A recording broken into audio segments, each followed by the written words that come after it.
everybody. Nyia Harris here for Open Book with Nyia Harris. Thanks for tuning in to Power 104.7, your home for hip-hop and R&B. Before we get started here, I just have to read a quick Power 104.7 reader here. Through the Center of Broadcast Journalism, Power 104.7 is training the next generation of journalists and changing who gets to tell the stories. We deliver hands-on, intensive training with award-winning professionals, then put our students straight to work in a real newsroom, right here at Power 104.7. This mission matters now more than ever, and we need your support. Help us diversify newsrooms across the state with a tax-deductible donation to the Center of Broadcast Journalism. No gift is too small, and every dollar makes an impact. Donate now at the Center for Broadcast Journalism.org. Well, hey, everybody. Good afternoon. Again, Nyia Harris here for Open Book with Nyia Harris. So excited for today's episode. Every interview is special. Let me say that. Every interview is special. Today's really special, though, because my two guests are my guests that were my first episode. Welcome back, you guys. Thank you. Can you hear me okay? Yes. Yeah. That little disclaimer was cute. I like that. That was cute. There's been a lot of growth. Yes, In of course. you guys are episode 36 today. Wow. Yeah. Congratulations to you. Right. Thank you so much. It's been a fun, crazy wild ride. Yeah. I want to also we're going to talk a lot about it. Your business, Prosperous AF. If you know, you know. And I want to read your bio here. But before we get into that, I want to talk pop culture, world events. There was a couple of things that I told you prior to going on air here that I wanted to kind of just touch on.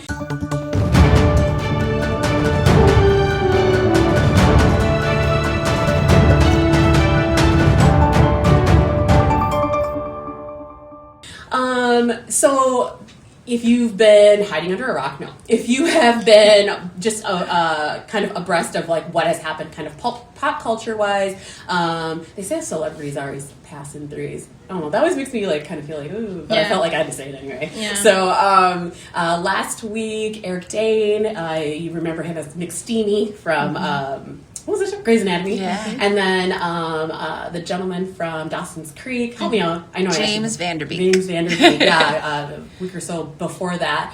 And there's been a little bit of a kerfuffle on the internet, right? That happens sometimes. But this particular kerfuffle is about these celebrities, not themselves, but their families and friends, starting GoFundMes for in the wake of their passing, right? And so I wanted to talk a little bit about that, touch on that a little bit. What are your thoughts? What do you think? And I'm happy to chime in with what I think too, which you already know, but the listeners don't know yet. Yeah, I think it's not my place to tell a family member who has to deal with the ins and outs of planning a funeral or, having a relative or a close friend that is going through health issues. It's my understanding that a lot of that population, they don't have medical coverage. And as we know, medical coverage can be quite expensive, even on just an annual basis with just routine checkups. So imagine anyone who's diagnosed with a severe disease or ailment that costs millions of dollars to be able, to do. And I don't know, anyone's financial situation. And I feel like sometimes people just Google net worth and they think that means that person has that amount of money on hand. But I would imagine that if the family or friend is, doing this, they have background information of like, we need to get ahead of this so we can be able to give this person a proper whatever treatment or burial or whatever. But I think that if we compare it to just our normal day life, us having, the protections, the health care, my understanding that a lot of them don't have that, those protections. Yeah. So I would, if I was in the same situation, I would do the same thing. Yeah. What do you think, Amber? Yeah, I just want to piggyback on that and say we never know what other people's situations are. Whether you're a celebrity or whether you're just, the everyday person. We just can't assume. And I think we said that James Vanderbeek has like 5 kids or something like that. 6 with a wife. And so, maybe it's to help fund their education or this or that, afterwards. So maybe not just for funeral costs or medical bills. It could be for, some care afterwards. So because somebody passing, like my husband passing, it would be a traumatic experience. And I feel like I wouldn't be able to just hop back into work or, so those funds are there. And, the friends and family may have gotten some word from fans and said, hey, we want to be able to contribute. Because maybe they changed. I mean, I'm a Dawson's Creek fan, not that he changed my life, but there's some people that, really that changed their life. And so they just want to be able to contribute as well. So, I am inclined to piggyback on both of what you're saying, that just, I can only hope, I can only imagine that if you are creating a GoFundMe for these, these folks that just happen to be celebrities, you have insider knowledge and that you are doing it because they need the money, not because you're trying to run the okie doke on something, so rest in peace to both of them. And hopefully, I think bottom line is this, right? Because the internet always kind of gets their panties in a bunch. That like, if you don't want to contribute, don't contribute. Yeah, correct. Right. If I don't know, if you don't agree with something, then don't look at it. Right? I don't know. Like, I think that may be a really simplistic view, but like, we really gotta like scroll on by. There you go. Thank you. It's optional. A t-shirt. Scroll on by. Plenty more things to scroll. So I don't know. Again, rest in peace to them, and hopefully their families get what they need. I also want to pivot to another thing that I've been thinking about, which is kind of a tough thing. It's a tough thing, which is over the weekend, a player for the Vikings, it is presumed that he has taken his own life. And the piece I want to focus on is that this is a real thing, right? That suicide, death by suicide is a real thing. And that there is help out there, which is 988, that exists for those who are in crisis. And I feel like it's really important to touch on that and to say that if you or you know someone who is going through something like that, that it is important to reach out. It's important to talk. This was years ago, but I'm just remember Twitch? Do you remember Twitch? He was on the Ellen DeGeneres show. He was a DJ. Yep. I mean, this person, happy, fun, light, energy, right? And it is sad too that it'll even show up like that, right? Like somebody could be going through the darkest days, but you wouldn't ever know because they were so happy, is what people tell you, right? And so I just want to really talk about that for just a moment. That again, the number is 988. If you or someone you know is in crisis, make sure that you reach out, talk to someone. It's just so important. Life is worth living 100%. Any thoughts or comments on that? Yeah, I mean, just in lieu of, this month being our month and just knowing some of the statistics around, our people not reaching out for that type of help, I can only imagine how difficult it is on an athlete because we dominate a lot of different sports, right? And the pressure that comes with that, not only from a performance standpoint, but from a family standpoint. I've seen many athletes carry the weight of their family. And we talked a little bit about his situation and the injury and the shifts from different teams and how that plagues you in that organization. And if you're not able to make ends meet, you have a whole plethora of people depending on you. Now, I don't know if that was his specific situation, but I do know that our Black men in particular are very underserved when it comes to their mental health, the ability to be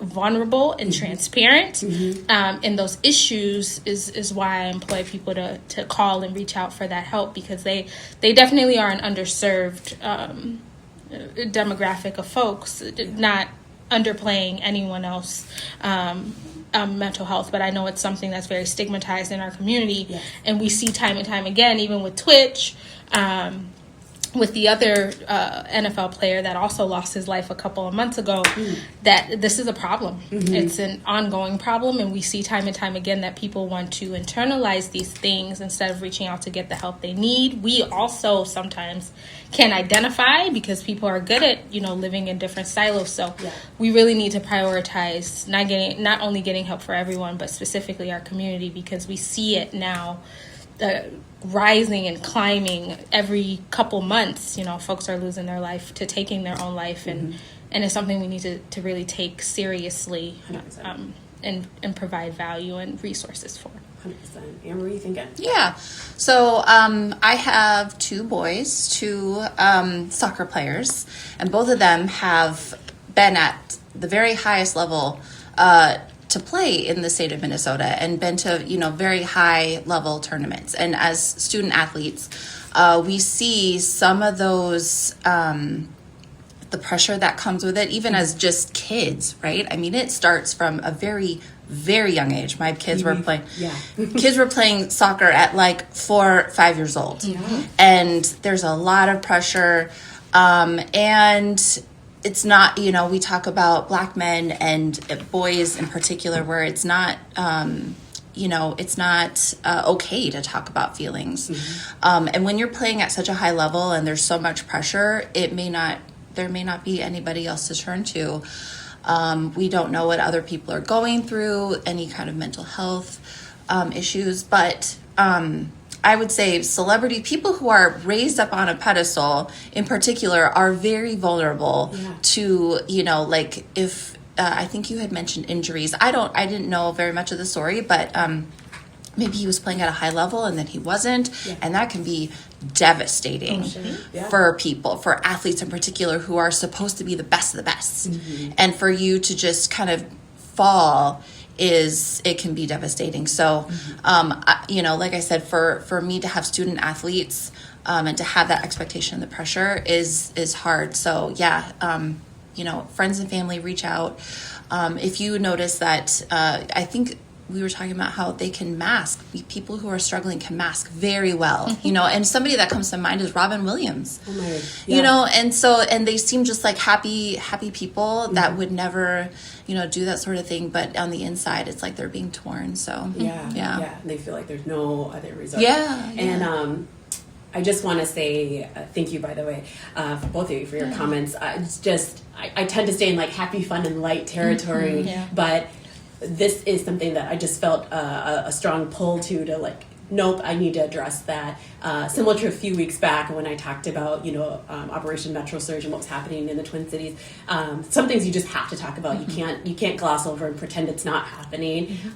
So again, that number 988, if you or anyone you know is struggling with thoughts of self-harm, make sure to take care of yourself. Reach out. There are resources. Life is most certainly worth living. With that said, we're going to take a quick music break, and we'll come back to the fun and happy light stuff. I promise you. You're going to stick with me? You're going to stick with me? Of course. Fantastic. You're listening to Power 104.7, your home for hip-hop and R&B.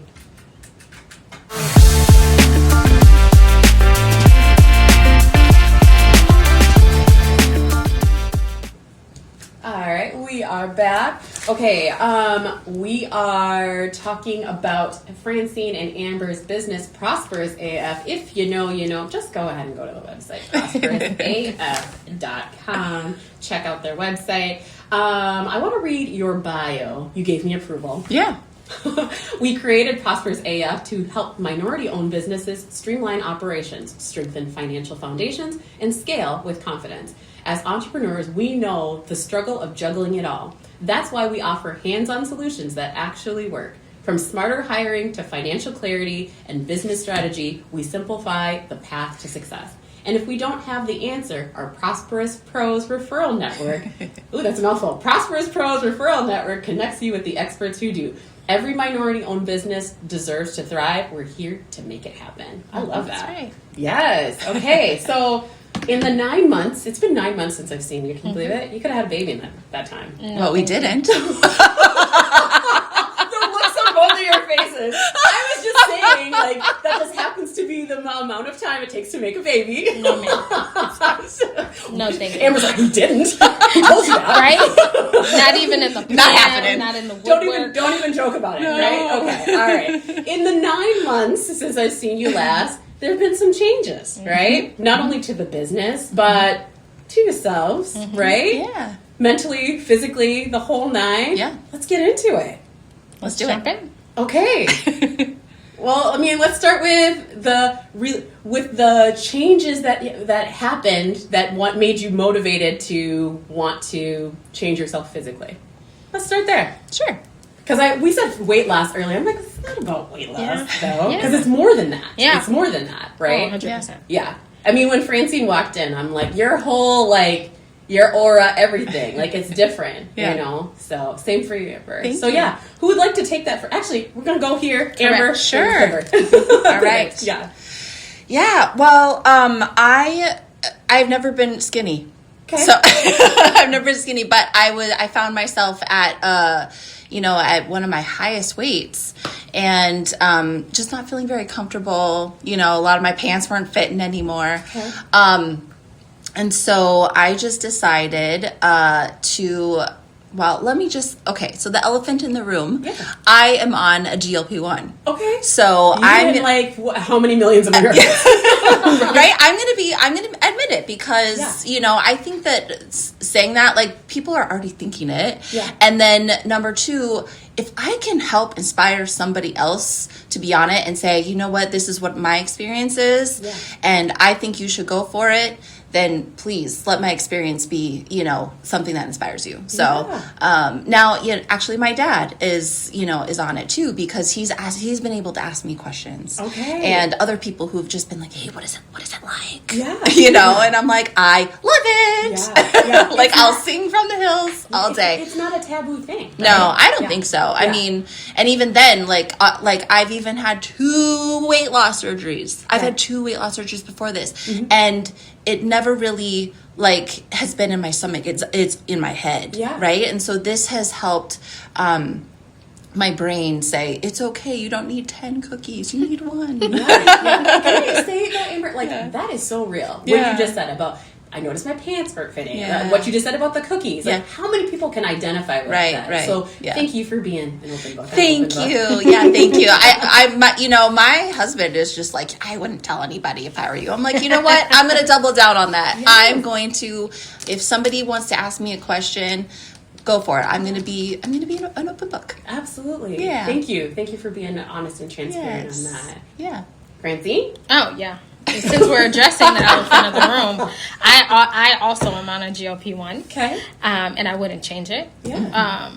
Because I understand that there is a certain discipline that comes with weight loss, but it really helps because I know I've had several weight loss journeys. This was probably my larger task because I had also been at a weight I'd never been at before, recently having a baby, and it just was a lot. Yeah. And then moving into the business and starting a business where we have to be so front facing and stand up in front of people and talk. Yeah. I was not confident internally. I know people think that I am externally, but I check the boxes and do what I need to do to execute. But internally, I was not feeling confident. I was prejudging pictures and like, can we tweak this angle and do that? And I didn't feel good about myself. I had a health scare. It was a lot. You start thinking about, okay, what happens if I'm not here or I'm incapacitated in a way where I can't be around the kids? Life is no longer enjoyable. So I had to make a conscious decision that I'm going to not only do this, but stick with it, because folks think that just doing a shot every week is easy. It's not. You also have to take into account the same type of consistency and dedication to it, because when you start, there are side effects, and you have to balance that. Sometimes you contemplate if you want to take it again. So it requires the same amount of discipline and dedication, and it helps in the long run. I'm down 50 pounds, which is, man. Congratulations. Looking at that picture from when we were here 9 months ago, I was like, wow. Because sometimes you look in the mirror and you don't really see it. Yeah. And it's like, still can pinch here and tab it here, and then you lose your booty. And you're just like, what is going on? Right? I lost some of my booty too. I didn't have a good booty, but there was a little something there that I've lost now. But it takes the same amount of discipline. And I, like Amber said, would want to be, for anyone who's having doubts or, obviously do your research on your own. But I am a living testimony that it has worked for me. I haven't had any adverse effects. And I'm obviously down in just from a physical standpoint and weight. Wouldn't change it for the world. Wouldn't change it for the world. Yeah, wow. On Open Book here, I want to ask you a question. would you be comfortable sharing where you're at? Because that is something that people always want to know, right? Mm-hmm. And so I'll ask you, what is your weight today? Wait, don't answer that. Do not answer that. Why aren't they answering? Because if you listen to that show, then you know that we always end on a cliffhanger. So I want to take this time to thank you so much for tuning in, listening in. We're going to finish this conversation on the other side in podcast mode. But I want to tell you who my guests are next week. My guest next week, it's another dynamic duo. Actually, they're not really a duo, but they're really funny people, and together I think it's going to be a hilarious show. Yeah. John Berry, who is the in-arena host for the Timberwolves and the Lynx, and Joseph Juice Sutton, who is a comedian here locally. Oh, wow. That should be a great show. It should. I watch the Timberwolves game regularly. he does a great job hosting. He does a wonderful job hosting. But when John was here last time, he was poking me with a stick. And I cannot wait. He's like, I need to come back because I got some hot takes. Yeah. Right. So I cannot wait to have him back along with Juice as well. And that should be a fun show. So tune in next week. Thank you so much for listening. You can check my YouTube channel in just a couple of days. Open Book with Nyia Harris for episode 36 with Amber and Francine, Prosperous AF. Thanks so much for listening, and we'll see you next time.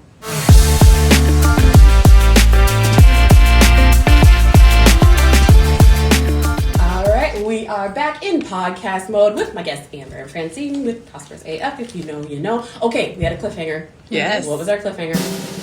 What is our weight now? What is your current weight? I have a scale underneath the table. Just pull it out. Let's start. And I will say this before I catch any sort of wrath. I feel strongly about the fact that it's just a number. Yeah. It's just a number. The scale is just a tool. BMI is just a tool. Yeah. As long as you're healthy with your doctor, right? That's all that matters. And so we should be able to say that number and not be scared of it. So let me tell you, I am 45 years old. I am 170 pounds. I feel amazing. And I will never meet BMI standards, which are based on BMI standards are based on European standards. And I am a Black woman of a particular age, right? Which I just told you is 45. And I've had 2 kids, right? The genetics plays a role there. I'm not going to be afraid of those numbers anymore. I'm just not. I'm just not. So I'm shouting it from the rooftops or here in the studio. 45 years old, 170 pounds. I'm owning it. Period. Yes. Clock it. Yes. My 14-year-old told me that. Clock it. Remember the woman who just started TikTok today? Oh, Lord. Yep. I'm glad that you're on TikTok because I think you'd be great in that space. Yeah. But I am 191 pounds. Okay. I started at 240. And you what you say is key because I think this was another component I had to unlock in this journey is that the scale is just a number. The scale is just a number. If you fixate on it, you will never get to where you truly want to be. Yeah. From not even just from a numbers perspective, but from a health perspective. Yeah. I feel like us as women giving, the BMI and European standards and just how hyper-focused we've been on the number, it is why a lot of people don't succeed in their weight loss journey. Yeah. I had to be like, okay, this week I'm 191. Next week I'll probably be 196. Yeah. That fluctuation, because it can really be like, oh, I'm doing all this and it's not working, and then it sets you back, right? You go back into unhealthy habits.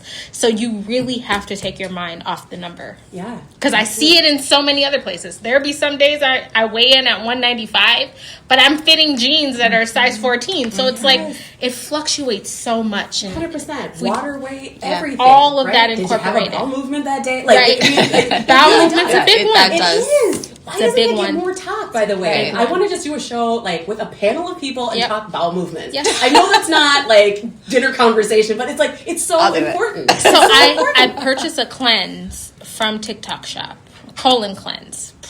Powerhouse. Man. I think maybe I need to try that. Man, powerhouse. Your colon health and your digestive health is also very important in your weight loss journey. Yeah. Activity, protein intake, all these things that I was not. All of these things, because I'm on a weight loss program. Shout out to Jane. She's my dietitian. She keeps me honest. I had to release the carbs and just balance, right? Yeah. I didn't have to give up much. I just had to understand quantity and how much, and like the protein needs. So it's a lot of different things to it. Like you said, the GLP-1 is just a tool, and the scale is also just a tool to help you understand where you're going, you know, in your health journey. Absolutely. Yeah. Okay, so since we're saying our age, I'm 42 and 43 in less than a month. Hey. And today I weighed in at 211.3. Okay. I started at 262. Okay. So I'm a tall girl as well. Yeah. So how tall are you, by the way? I'm 5'9". 5'9". Okay. Yeah. Although I think I've shrunk a little bit. That happens. It happens. In my older wise age, I think I've shrunk a little bit. But I'm a tall girl, and so my weight, I don't know, I haven't really focused on that because I track it every day. And I've been tracking it since I think 2017. Yeah.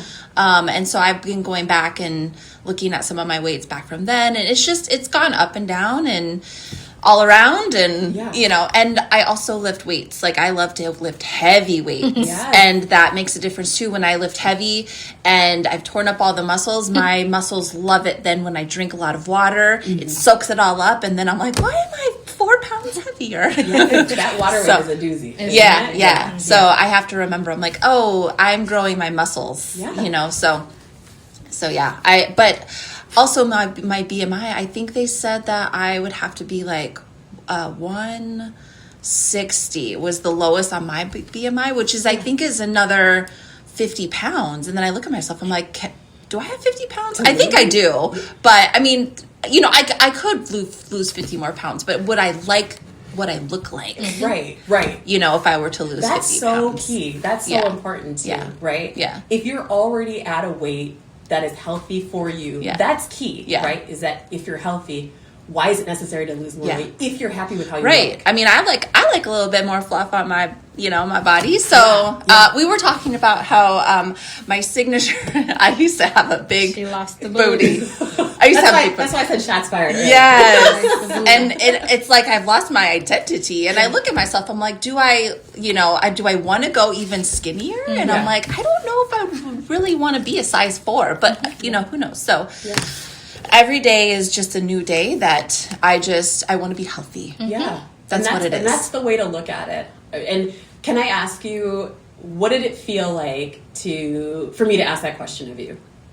Of what do you weigh today? Yeah, I don't mind. I feel like I've shared that with other people as well. Yeah. What do you think? I'm good. Yeah. I think things surrounding my weight has been alleviated over this journey. Before, when I was heavier, that was like, don't even, like, because I come from, African culture. Like, when you gain weight, they tell you, like, hey, what's going, like, what's happening? You're getting fatal. You're getting fatal. What's happening? My grandma, my mom, everyone. So it's always been a point of contention for me.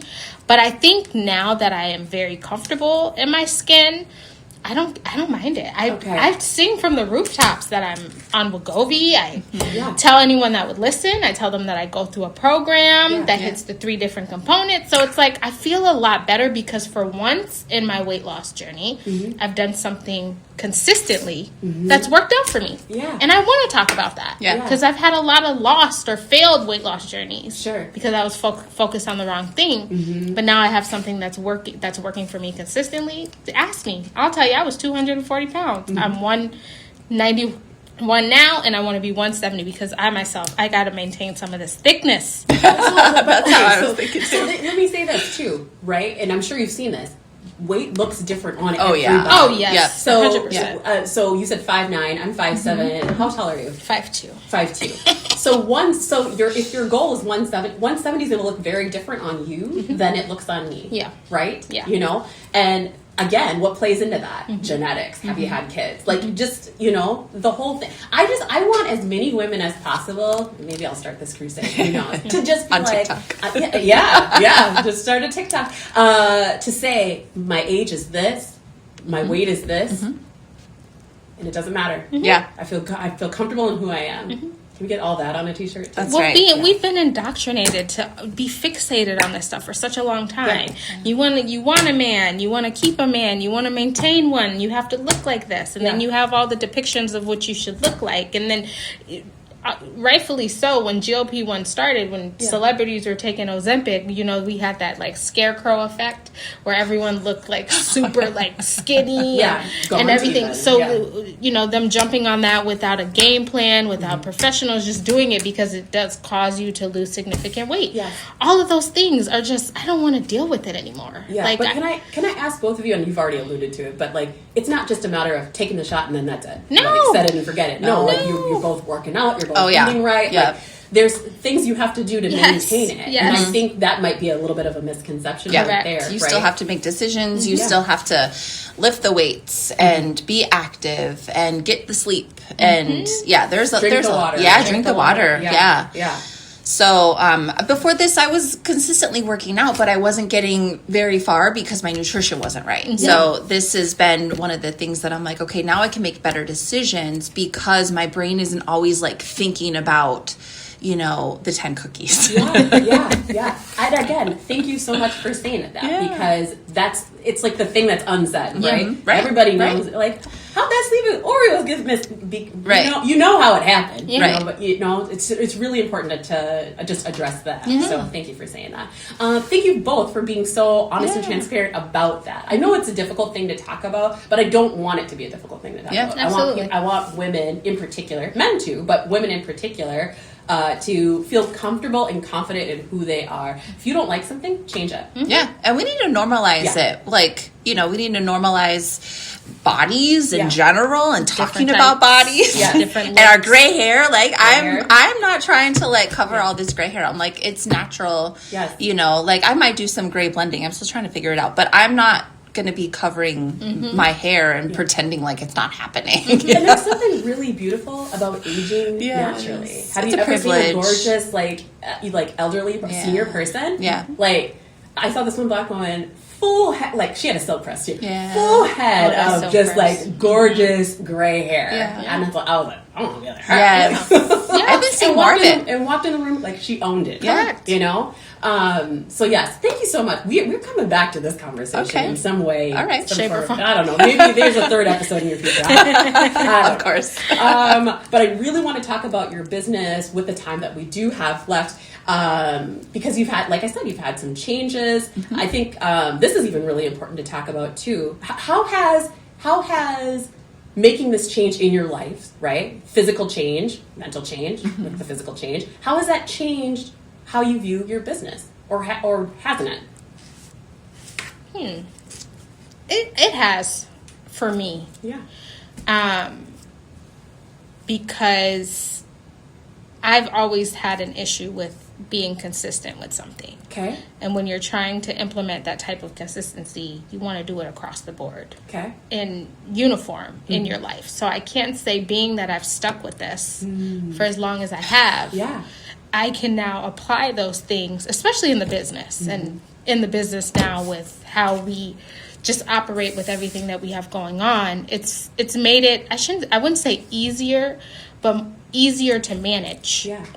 From a consistency standpoint, because that was something I always struggled with. Yeah. I always have the bang, bang, bang, flash ideas. I want to move on it fast. I don't think about it. I just jump in, and then I get deep, and I'm like, oh, where are we going to go from here? So this was one thing that I executed on, and I can say I'm proud of doing. Yes. So it's now, how do I duplicate this and implement it on in different levels of my life? And the business was one, because now I feel good about myself. I feel good about talking about our business in front of people. The confidence I exude is actually true. Yeah. And comes from within. It gives you a new set of eyes and hope.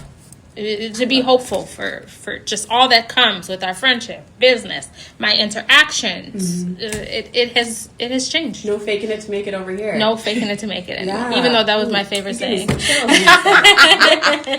do you think, Amber?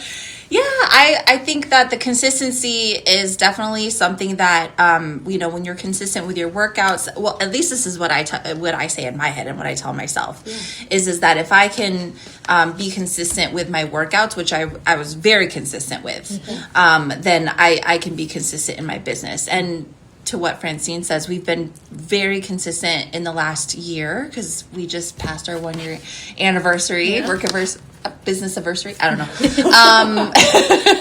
We'll figure out the word. We'll put it on TV. Yeah. And so the consistency has definitely been easier, as I've been able to focus on myself as well. In fact, the word of the year was me.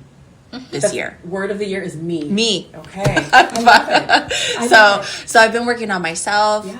like I said, and then, working on the business. And even though, sometimes we pivot, we do this and we have a lot of ideas, but we're still here. Yeah. We're still here. Absolutely.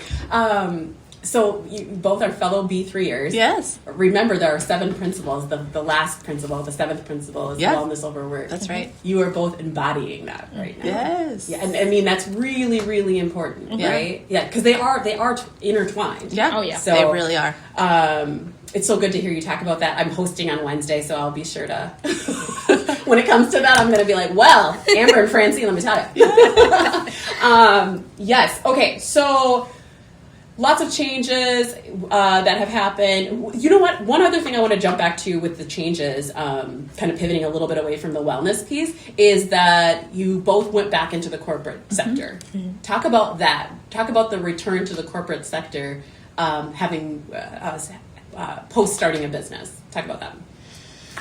What does that feel like? It's hard. You first. It's hard. It's hard. I also am one to, so I can usually be a rule follower. Okay. I'm a firstborn daughter, so I'm a very type A rule follower. Yeah. And, but when somebody wants to tell me how to use my time, my time freedom is very precious to me, especially because I have 2 boys and they're very active. And so when somebody says, you have to be here at 7:00 on the dot, and I'm just like, excuse me? You do know we pay, right? I know. It's very hard. But, in this economy, in this economy, and my son, one of the reasons why I just was like, okay, mama needs to go get a job. My son switched from on-campus living to off-campus living. Mm-hmm. And so he's like, I'm going to go get myself an apartment. I'm like, okay, well, how are you going to pay for it?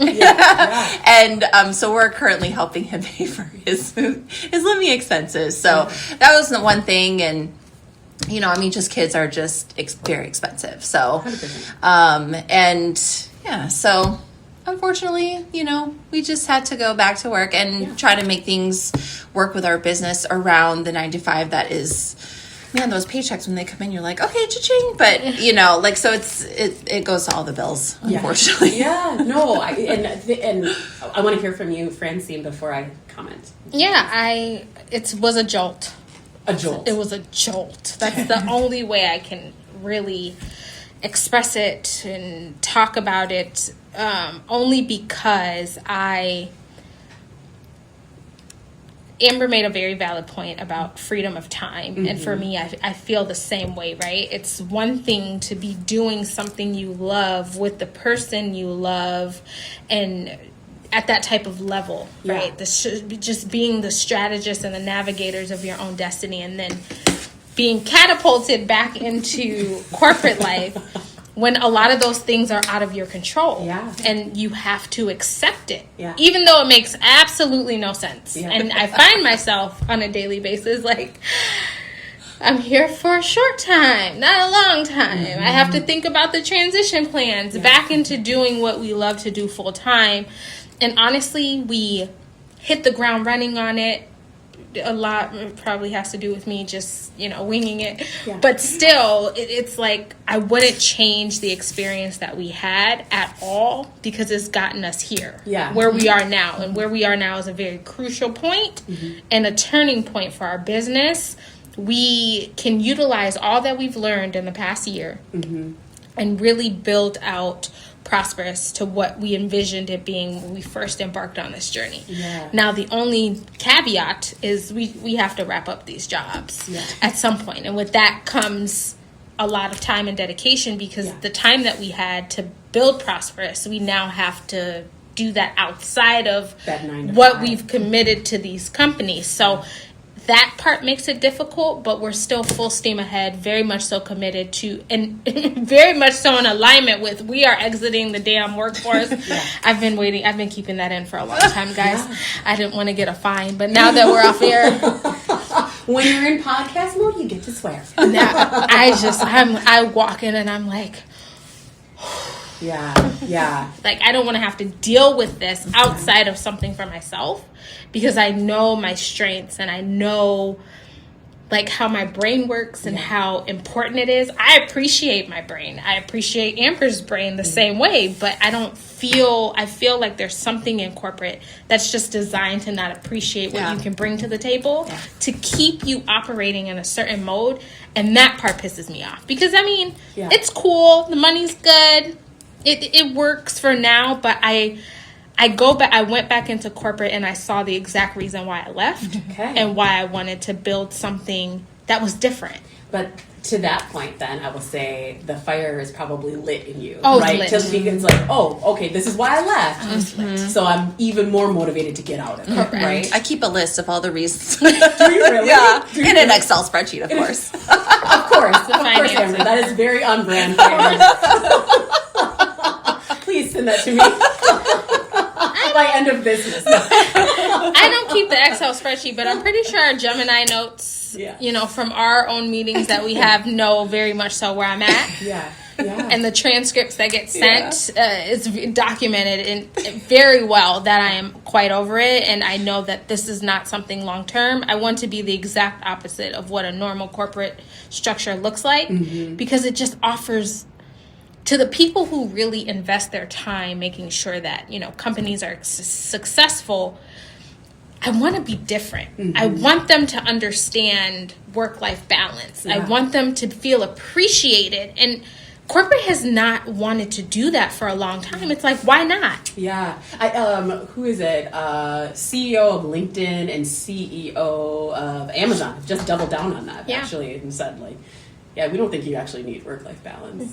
says the people sitting at the top. Correct. Right? Men. Who get it?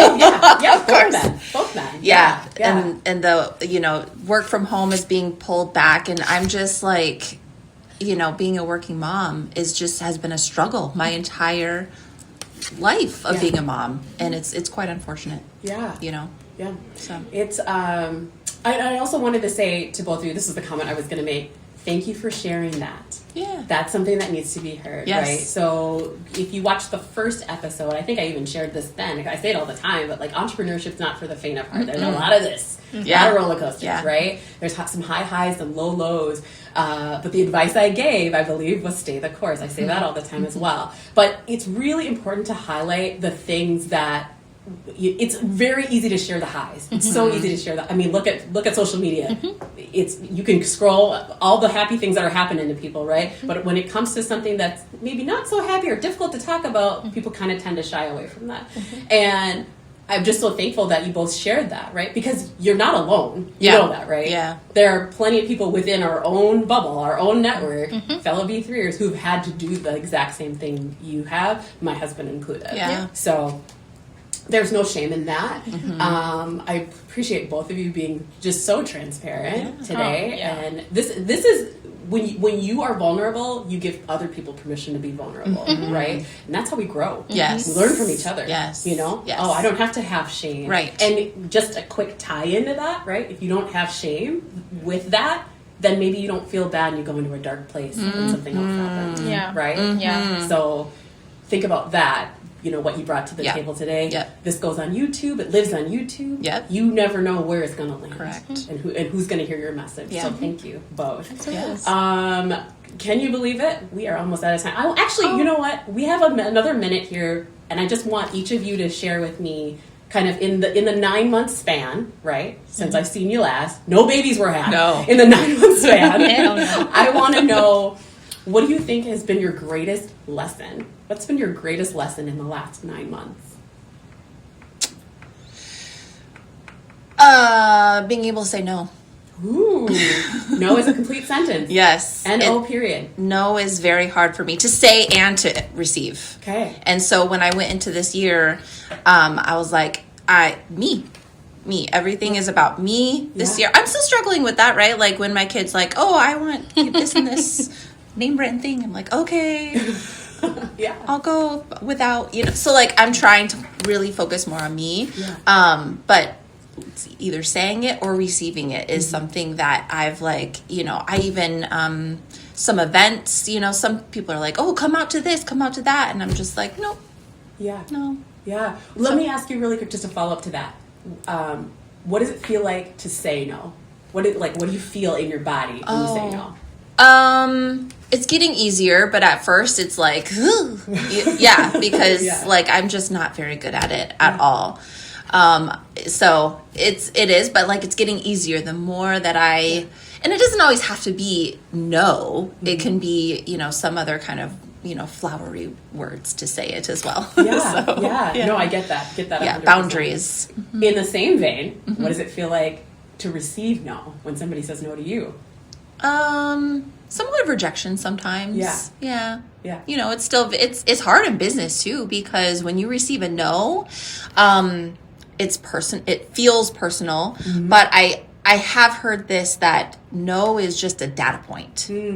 So you're just collecting data, and I've heard some people shout like, I'm going to do the 100 no's challenge, where you're just asking, and you'll get a lot of no's, but you'll get some yeses. You will. It's kind of a numbers game. Yes. So I'm trying to get in that mindset of like, no is just a numbers game. It's just a data point that gives me more information. There you go. Yeah. And it will get easier. It is.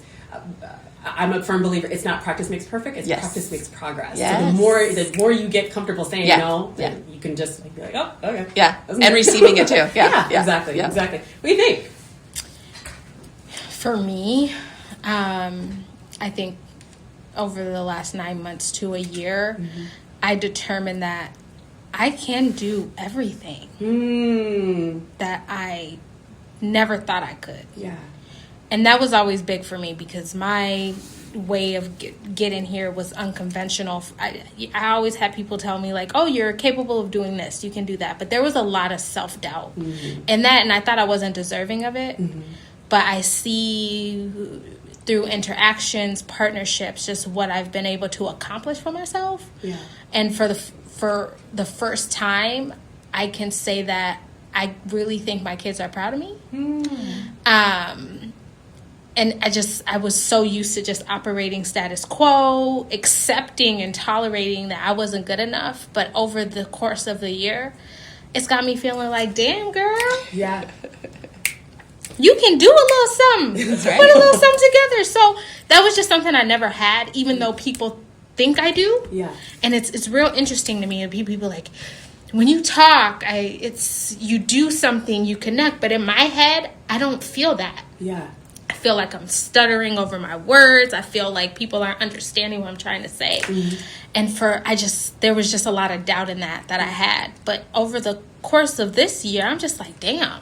I move rooms. Yeah. I gotta apply pressure to this part here and really see where it can take me. So I want big thing for me, 2026, even though I don't really do New Year's resolution, just obtainable goals for me is to do everything that I said I would do. Yeah. Because that, for me, is gonna be big. Starting with the weight loss piece, because I'd never really completed anything. I always start with fire, but it dies out pretty early and I lose interest. But I stuck with this, and everything that I say I'm going to do, I want to stick with, because I just want it to be different. Yeah. I want it to be different. I love that. Shoot, I was going to say something, but I forgot. Because that's the beauty of getting old. Wow, you guys. Thanks. You really shared some really transparent things, some honest things. I'm sure I'll be driving home like, can I ask that? Because that's how it always goes. But who knows? we'll see if we can get you back for a third. Oh, we're coming back another time. At this point, we might as well if I just have make my it. talk show, I got to put that on the universe. Oh, yeah. My talk show. Yes. Speaking to I still want to have a existence. panel of people talking about bowel movements. Are you guys Hey, in? I'm a in. boy mom. I'm actually the worst in my house. Okay. Like, will talk about it all day. I'll talk about poops and farts and all kinds of stuff. What if there's like All kinds of body parts. I'm sure. We right? should talk about body parts. We could. That's like a separate panel, though. Yeah. Oh, okay. Yeah, Right. body parts separate, like Okay. bowel movements in particular. Sure. What if there's like a whole host of other people who want to talk bowel movements and like don't have anyone to talk about it with? I'm That's sure there true, are. Yeah. There are. But- in addition to that, I did come across a TikTok video the other day where a lady was saying that it is inappropriate for a mom to be naked in front of her kids. Oh, no. And I just... She's going to get me started on that. I couldn't really understand my emotions at that point because I'm one of those moms, right? Okay. You came up out of this, like, if I have to run to the kitchen or run out of the bath, like, Yeah. But she said it was perverse and weird to be naked So in front of your that's a whole kids. nother topic. It is. whole nother- whole nother show. Cliffhanger, guys. We'll talk about that one. Oh, all day long. I want to thank you both so much, really, truly, for being here. I could not wait for this episode, just to catch up with you both. Yes. And again, thank you so much for being honest and transparent on Open Book with Nyia Harris. We're I on appreciate you Open both. Book. Thank you. You've been listening to, watching, being a part of Open Book with Nyia Harris. If you've enjoyed this episode, which I'm sure you have, you're going to check my YouTube channel, Open Book with Nyia Harris. Check out all the episodes. This is episode 36. Episode 37, next week, my guest will be John Barry, who is the in-arena host for the Timberwolves and the Lynx, and Joseph Juice Sutton, local comedian. Sure to be a good show, I'm sure. I'm sure I'll be laughing. Yeah. I just appreciate everybody who's been on this journey. Power 104.7, Georgia 4, Nate, who's my podcast editor, of course, my guest today, and everybody who's listened, shared, who's commented, liked, all of that. Thank you so much. It's just been an amazing ride. Cannot wait to see where this goes. Have a wonderful day, everybody. Thanks.